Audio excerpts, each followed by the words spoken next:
We've collected about 50 million crayons. All the crayons that we collect are diverted from going into the landfill.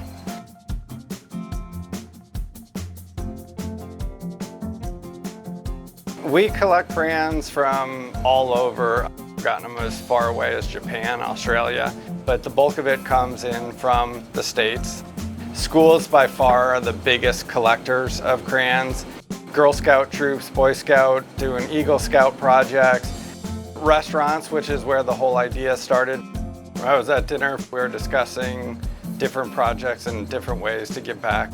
I was coloring, my kids were coloring, and we had the conversation about what they did with the crayons that were left on the table. So we asked the waitress, and we were told that they just get thrown away after every meal.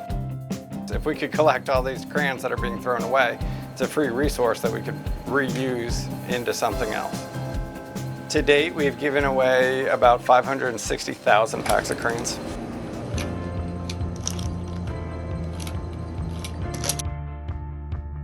In the middle of the night, I literally got out of bed at probably 2 or 3 in the morning and went and looked up crayon recycling because I gotta believe that somebody was doing this. Like, how could it not be done after all these years?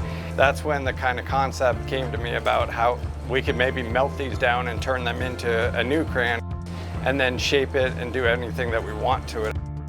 It feels good to keep these things out of the landfill. My main focus of when I created this was to give back for the arts because that was very important to me.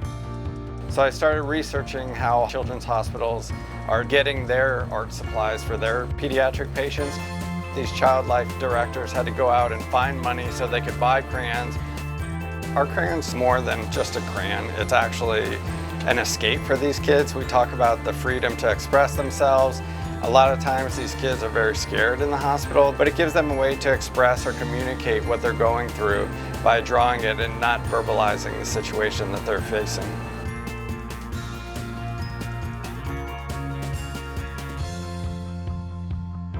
We started this whole process in our kitchen back in the day. We sort the crayons by color. From there, we'll melt down our ovens so we get the liquid wax, and then we take out the papers.